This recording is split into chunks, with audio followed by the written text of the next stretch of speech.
હું તો એમ તમને કહું કે કદાચ ને તમને ઘરમાં ઊંઘ ન આવતી હોય અને અહીંયા તમે બેહો અને અહીંયા તમને ઊંઘ આવી જાય તોય હું બહુ રાજી છું. અહીંયા આવીને તમારે હોવાની છૂટ. આ પેલો એવો વક્તા છે તમને એમ કે ખુઈ જાજો. વાલા ભક્તો, જીવનમાં યાદ રાખજો, ભલે તમે સુઈ જાઓ. હું તો ઘણી વખત કથામાં કહું કે માણસને ઘરમાં ઊંઘ નથી આવતી અને માણસને ઊંઘવા માટે થઈને ગોળીની જરૂર પડે છે.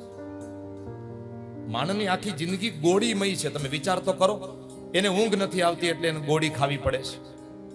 એને ભૂખ નથી લાગતી એની પણ એને ગોળી ખાવી પડે છે કે ભૂખ લાગે. અચ્છા, જમ્યા પછી જમવાનું પચતું નથી એટલા માટે પણ એને ગોળી ખાવી પડે છે. આમ માણસનું જીવન ગોળીમય છે. તે હું તો એમ તમને કહું કે કદાચ ને તમને ઘરમાં ઊંઘ ન આવતી હોય અને અહીંયા તમે બેહો અને અહીંયા તમને ઊંઘ આવી જાય તોય હું બહુ રાજી છું. શું કામ ખબર છે?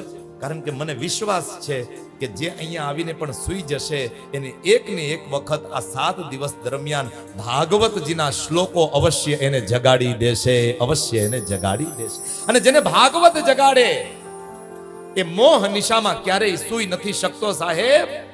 એ પછી મોહ નિશામાં ક્યારેય સૂઈ નથી શકતો.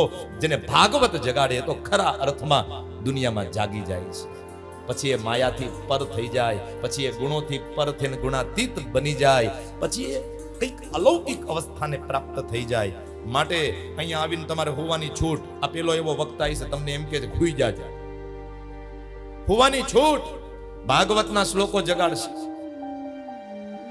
અને હાવ સાચી વાત કરું ને, આખા ગામને ઘણા લોકો બહુ નડતા હોય, અહીંયા આવીને હુઈ જાય ને ઈ હારું. કમસે કમ 3 કલાક કોકને 4 કલાક નડે તો નહીં.